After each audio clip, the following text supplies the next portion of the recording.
Hi guys, நான் உங்கள் Vishal flex. So எனக்கு கெட் ரெடி வித் மீ ஒரு மினி விளாக் பார்க்கலாமா? ஸோ இன்னைக்கு காலேஜில் எனக்கு ஒரு ஈவெண்ட் இருக்குது. ஸோ ஈவெண்ட்டுக்கு போகிற மாதிரி ஒரு ட்ரெஸ் ஒன்று பேக் பண்ணலாமா? டாப்புக்கு நான் இந்த மாதிரி ஒரு ஓவர் சைஸ் டிஷர்ட் ஒன்று எடுத்திருக்கேன். ஸோ பேக்கில் நம்ம பிரிண்டராக ஹல்க் இருப்பார். So crush enemies. பாட்டம்க்கு ஒரு டெனிம் பேகி பேண்ட் எடுத்திருக்கேன், black colour with and brand of H&M. So well guys, so இப்போது அவுட்ஃபிட் இஸ் கம்ப்ளீட்டட். பட் கொஞ்சம் டிஃப்ரெண்டாக பண்ணலாமா? ஸோ இதில் கொஞ்சம் பேக்கில் கொஞ்சம் நம்ம வந்துட்டு ஃப்ரீயாக விட்டுட்டு ஃப்ரண்ட்டில் கொஞ்சம் லைட்டாக இன் பண்ண மாதிரி, அப்படியே டக் பண்ண மாதிரி கொஞ்சம் விட்டுடலாம். ரோல் பண்ணிக்கலாம். அப்படியே அதை ரோல் பண்ணிட்டு பேக்கில் சும்மா வச்சுனா ஓகே.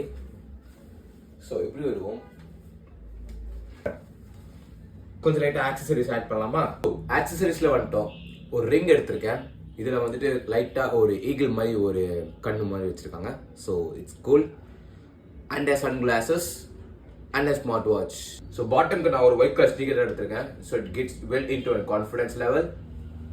இந்த ஒரு டெனிம் ஷர்ட் எடுத்துக்கிறேன் நான். So it gets into elegant. We are now done guys. So the outfit is over. The outfit is now over. So but இது கூட கொஞ்சம் ஸ்டைலாக பண்ணுவோம். ஃபிட் இஸ் நான் ஓவர் கைஸ். இதுக்கு ஸ்டைலாக இருக்கா? அவுட்ஃபிட் உங்களுக்கு பிடிச்சிருந்தா லைக் பண்ணுங்கள், ஷேர் பண்ணுங்கள், மறக்காமல் கமெண்ட் பண்ணுங்கள். ஸோ மறக்காமல் நம்ம பேஜை ஃபாலோ பண்ணுங்கள் அண்ட் சப்போர்ட் பண்ணுங்கள். இன்னொரு வீடியோவில் பார்க்கலாம். பாய்.